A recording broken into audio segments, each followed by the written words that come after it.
Para falarmos de governança e inovação, o nosso primeiro painel tem o título de Relatório do Uso Global da Terra do PNUMA, com a senhora Maria Amélia Henriques, que é economista, doutora em Desenvolvimento Sustentável pela Universidade de Brasília, professora e pesquisadora da Faculdade de Economia da Universidade Federal do Pará, membro do painel de recursos internacionais do Programa das Nações Unidas para o Meio Ambiente, onde participou da equipe que elaborou o relatório da avaliação do uso global da terra.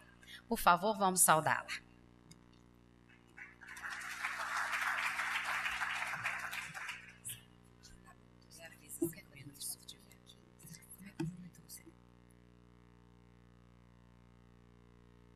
Bom dia a todos, é uma satisfação muito grande estar aqui. Eu gostaria de cumprimentar o presidente da RTS, parabenizar pela iniciativa, Alex Herrenhaus, e cumprimentar todos os participantes aqui, integrantes da RTRS, cumprimentar o senhor Irineu, secretário de Agricultura de Foz. Eu já estive aqui outras vezes, tem um trabalho belíssimo, principalmente no manejo do solo, na área do entorno, o projeto Água Boa, que eu acho que vai ser uma iniciativa a ser conhecida neste evento.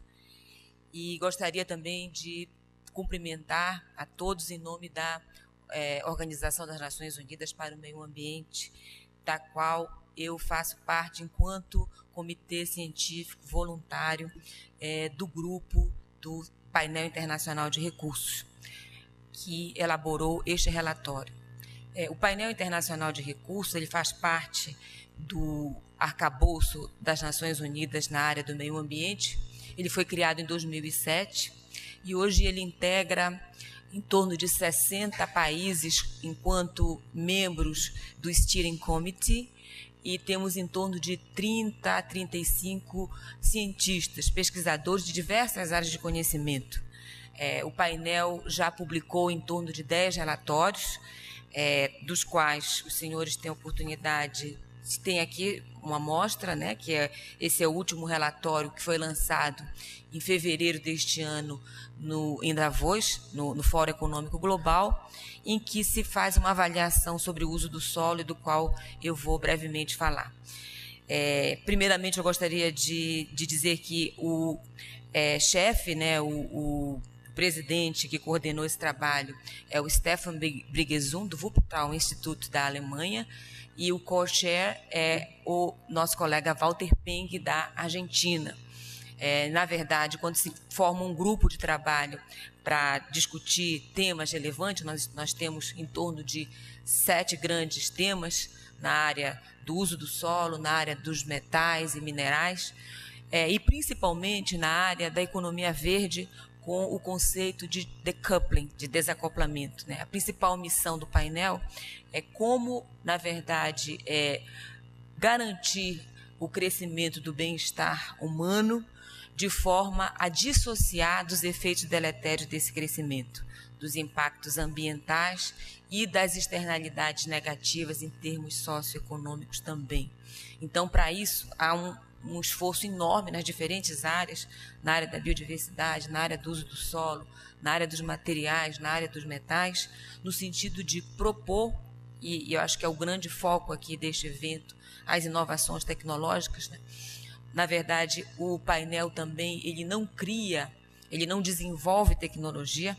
O painel, ele retrata o estado da arte, da tecnologia no mundo. Na verdade, esse relatório que eu vou apresentar para vocês, ele é uma síntese dos trabalhos que têm sido publicados nos últimos anos e que retratam mais ou menos o nível de conhecimento que nós temos a respeito deste assunto. Como se trata também de um relatório mundial, e esse é um grande, digamos assim, um grande enfrentamento do painel, e nós somos um mundo, diversos níveis de socioeconômicos, de dotação de recurso natural. Então, é muito complexo você apresentar um relatório integrado, global, num mundo tão diverso quanto o nosso mundo. Mas isso é o resultado de um consenso que sai a partir desses diferentes estudos e desses diferentes a comunidade científica que contribui para isso, né? Enquanto participação do Brasil, o meu papel mais um papel de uma espécie de hub. A gente conecta através das nossas redes de sociedades científicas que contribuem com críticas, com sugestões, com os seus estudos. Do ponto de vista dos países em desenvolvimento, nós enfrentamos um grande problema, que é a questão da publicação de fato científica de projetos, de propostas, que há notícias, há relatos na mídia, mas todavia não há uma publicação cientificamente comprovada, portanto, muitas vezes informações relevantes acabam ficando de fora, porque o relatório é feito em cima de peer review. Então, realmente são publicações que são cientificamente validadas. Então, o painel ele congrega esse tipo de informação. Então, o grande objetivo, a grande missão é como você simplificar todo esse conhecimento científico num relatório sintético, de forma a ele servir como um instrumento importante para a decisão de política pública nas diferentes áreas. Esses estudos, esses relatórios síntese, eles estão sendo muito bem recebidos. A gente sente, né, desde que o painel foi criado em 2007, eu acho mais ou menos o tempo do evento de vocês, realmente tem crescido muito o interesse nos nossos relatórios, nas proposições que o painel apresenta, nesse sentido de aproximar o conhecimento científico da tomada de decisão, tanto do ponto de vista empresarial quanto do ponto de vista da política pública. Bom, feita essa introdução, o relatório ele é composto, né, para quem quiser, eu acho que ainda tem lá na frente, né, e tem a possibilidade também de descarregar do site da UNEP. Ele começa apresentando os grandes desafios, os grandes problemas, no sentido dos grandes tendências globais do uso do solo, como avançar num caminho para resolver essas questões contraditórias e as proposições em termos de orientação de política. E é importante que, no que se refere à questão do uso do solo, não só o lado da oferta, mas também o lado do consumo, o lado da demanda teria que ser acessado simultaneamente. E a gente também tem a recomendação de gaps, né, de carências em termos de avanço de pesquisa para poder realmente avançar no melhor uso do solo. Esse gráfico é muito importante porque ele mostra a tendência de elevação extremamente alta dos preços dos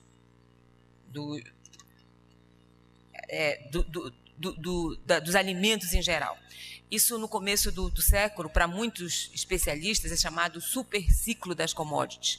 Esse tipo de tendência é observada tanto para commodities, alimentos como não alimentos, os energéticos, os metais, os minerais, e isso sendo antecedido por um ciclo de baixa. Sem dúvida que o grande diferencial nesse processo de super alta de preços é uma mudança na dinâmica do mercado global, no qual os países emergentes têm participado muito ativamente, com destaque absoluto para a China, né? Então, a gente vê que isso acaba se refletindo nessa dinâmica de preços. Isso é um indicador importante, tanto para a demanda quanto para a produção. E a gente observa aqui essa contribuição que nós apresentamos, tanto pegando alguns países latino-americanos e comparando com a China, em termos da evolução da produção, em 3 períodos do tempo, 2000, 2005, 2010, e como isso tem evoluído em termos de volume e em termos de valor, naquelas 2 últimas colunas. Então, nós observamos que os 3 países, né, realmente você teve um crescimento muito grande do volume, mas o valor cresceu muito mais. Isso é um fato novo, né, na relação dos termos de troca da América Latina, quando os produtos básicos e semi-elaborados realmente tiveram um crescimento acima do crescimento do volume. A gente observa uma tendência distinta para a China. Enquanto que na Argentina, por exemplo, a participação das exportações dos alimentos no total das exportações, ela passa de pouco mais de 40% para mais de 50%, essa participação na China declina, ela passa de 5% para menos de 3% neste período. O Brasil também ele aproveita essa onda, né, e acaba também aumentando a participação das exportações de alimentos no total, no bolo total das exportações. Quando se observa aquele quadro anterior, naquele gráfico do crescimento de preços, então a gente vê alguns efeitos contraditórios. Em geral, o crescimento de preços é ruim, porque ele impacta na inflação, ele impacta no custo de vida, principalmente dos países consumidores. Mas a gente coloca também que é positivo para os países exportadores, porque isso significa uma melhora nos termos de troca e uma melhora principalmente na questão da dívida dos países. Então, quando a gente vê essa diferença aí entre a visão dos países do norte e dos países do sul, quer dizer, como lidar com essa questão da diferença de preços, não tem o mesmo efeito em termos globais. É claro que para os países consumidores isso é extremamente negativo, mas para os países produtores isso é positivo. E essa tendência, então, tem levado aqui a muitos investidores a adquirirem diretamente terra das regiões produtoras, das regiões que têm áreas agricultáveis, e com um destaque muito grande para a expansão também dos biocombustíveis, quando se fala os 3 Fs, né, os alimentos, os biocombustíveis e a questão dos materiais da biomassa em geral. Então, a coluna amarela, ela mostra aquilo que é registrado, e a coluna branca mostra aquilo realmente que está referenciado em termos de uma bibliografia que tem um peer review. A gente vê uma diferença muito grande entre aquilo que, de fato, ocorre, que a gente tem recebido nesse processo de adquirir, então, diretamente o acesso à terra para adquirir um preço menor desses alimentos. Esse quadro é muito interessante, ele mostra uma tendência global, que depois vai dialogar um pouco com a ideia do espaço operacional seguro para o desenvolvimento da agricultura, que ele mostra como é que está distribuída esse uso do solo no planeta, né? Em torno de 14.900 milhões de hectares de áreas de continente, mais ou menos 1/3 disso é utilizado para o que se chama de agricultura em geral, mas, na verdade, seria a agropecuária. 1/3 disso para a agricultura e 2/3 para a pecuária, daquele uso da área agrícola. Teria 1/3 em termos de florestas e uma área muito grande em termos de solos degradados e solos não utilizados. Então, esse gráfico, eu não estou conseguindo usar aqui. Aqui, ok. Esse gráfico ele mostra a tendência, então, de 2005 a 2050. Né? Primeiro, uma tendência ao aumento das áreas de infraestrutura utilizadas para assentamentos humanos. Essas áreas, normalmente, elas ocupam áreas que originariamente eram usadas para fins agrícolas, e uma tendência de expansão da agricultura em torno das áreas florestadas. Então, essa seria a tendência que os estudos demonstram dentro daquele modelo business as usual. Se nada for feito no sentido de conter a ampliação de áreas degradadas e principalmente o crescimento da desertificação, que é um fato muito concreto, né? Essa é a tendência prevista para 2050. O que significa em termos globais? Que seria a questão do avanço sobre as áreas da biodiversidade, mudança dos habitats e todos os efeitos deletérios que nós conhecemos muito bem. Né? Aqui, algumas tendências que mostram que o crescimento da produtividade, como foi possível desde os anos 70, quando se vê a projeção para 2050, é uma dificuldade muito grande de ampliar esse nível de produtividade no mesmo ritmo que ela vinha no passado. E isso vai requerer novos avanços tecnológicos, que eu acho que é o grande mote dessa discussão. Quando se observa o que tem promovido esse grande crescimento da produtividade, aí o uso intenso de alguns fatores produtivos, com destaque muito grande aqui para o uso do nitrogênio. Aqui a gente vê um crescimento também da produtividade, do uso mais intenso do solo. E o efeito desse uso mais intenso, sem considerar toda a múltipla dimensão do que significa utilizar esse solo de forma sustentável, é realmente o aumento das áreas degradadas, em torno de 2 a 5 milhões de hectares por ano. Isso se acresce nas estatísticas globais de solo degradado.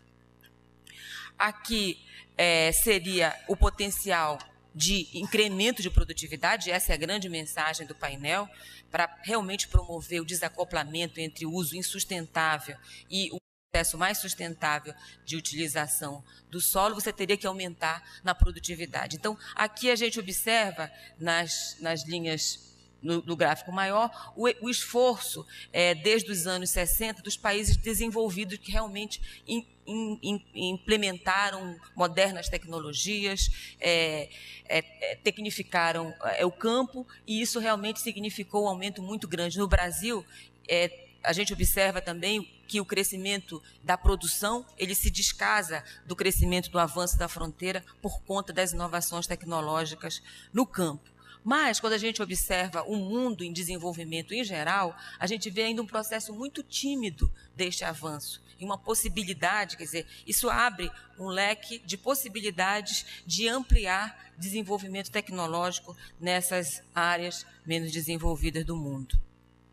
Aqui uma tendência, né, de como que essa produtividade tem evoluído no tempo, a taxas realmente surpreendentes, nessa última década mais de 2%, 3% em média, mas a previsão para os próximos anos é que essa tendência não vai se manter por uma série de constrangimentos, tanto em termos de custo de oportunidade deste solo, né, cada vez mais outros usos e ocupação do solo são competitivos, as restrições socioambientais. Então, realmente, isso vai requerer intensificação de inovações para que se possa aumentar essa produtividade. Esse é o cenário, digamos assim, do ponto de vista da produção. Do lado do consumo, o que a gente observa? A emergência dos emergentes, e mais do que a emergência dos Índia, China, fazendo parte desse grande mercado de consumo, mas o crescimento da classe média desses países com poder maior e mudando a dieta para produtos realmente que usam intensivamente o solo, como produtos como laticínios, como carnes. A gente vê uma convergência do padrão de consumo dos países ricos e dos países em desenvolvimento, que isso também significa uma pressão muito grande por mudança diária. No que se refere especificamente aos biocombustíveis, que é a mensagem que muito o pessoal do Wuppertal Instituto coloca, é uma crítica grande a esses cotas de produção de biocombustível, porque isso significa que você vai pressionar mais áreas, principalmente dos países centrais, que já está muito competitiva com outros usos, para o uso de biocombustíveis. Então, essa visão de cota é uma visão muito criticada, no sentido de que, mais do que alterar, definir uma cota, é dar estímulos para a criação de combustíveis alternativos.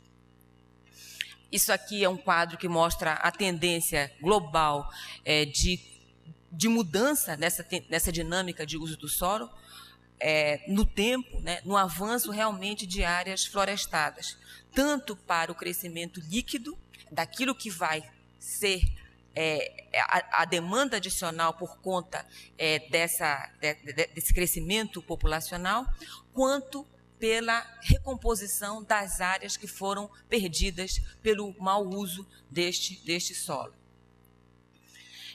como conclusão preliminar, né, mesmo considerando apenas a demanda de alimentos, há uma tendência, quando a gente observa a 2050, que é o ano, do crescimento no modelo Business as Usual de mais de 100 milhões de hectares de áreas para só para a produção de alimentos. Se você considera a produção de biocombustíveis, isso eleva muito mais. Então, o estudo ele mostra os diferentes cenários. Como seria um cenário de produção considerando o modelo Business as Usual, como seria um cenário de produção com aumento de tecnificação no sentido de tornar o aumento da produtividade mais competitivo. E esse conceito foi um conceito muito utilizado, um trabalho que foi publicado na Nature em 2009, pelo Rockstrom e diversos pesquisadores, em torno de 30 pesquisadores, que é um conceito que vem muito da economia ecológica, do capital natural crítico. Então, seria o conceito do espaço operacional seguro para que a produção pudesse continuar. São identificadas 9 dimensões, das quais 2 delas não se consegue mensurar, não há indicadores, mas 3 dessas nós já teríamos ultrapassado o espaço operacional seguro em termos do equilíbrio planetário. Um deles que salta aos olhos aí é a perda da biodiversidade, né? Tem todo o esforço das Nações Unidas no sentido de monitorar essa perda de biodiversidade, e grande parte dos responsáveis por essa perda de biodiversidade seria mudança na dinâmica do uso do solo e esse avanço nas áreas preservadas, nas áreas de floresta. Outro ponto que nós já teríamos avançado é a mudança climática global provocado pela ação humana. E um outro aspecto que diz diretamente respeito ao uso do solo, ao uso da agricultura, que seria a interferência no ciclo do nitrogênio natural. Eu não vou entrar nesse detalhe, porque é muito mais todo um ciclo sistêmico da questão do nitrogênio. Esse trabalho, essa ideia conceitual, o grupo da Argentina tentou mensurar isso nas diferentes escalas, tanto na escala global, né, da Argentina, do país, em nível de país, em nível da região, mostrando, por exemplo, que para algumas regiões da Patagônia a desertificação já é uma realidade, e mostrando aqui a nível de micro... eu diria que isso aqui seria muito inspirador, falando em inspiração, para a gente tentar trabalhar e monitorar também aonde é o espaço operacional seguro em termos regionais, locais, nacionais, para o avanço, para a expansão da soja. E o relatório, né, sugere que, dentro desse modelo Business as Usual, até 2030, a soja, o uso do solo poderia avançar da forma como ele está, ele não iria comprometer o espaço produtivo seguro. Mas, a partir daí, você iria comprometer severamente. Esse número de 0,2 hectares por pessoa seria a área utilizada agricultável global dividido pelo número da população. Então, a gente vê algumas coisas interessantes, né?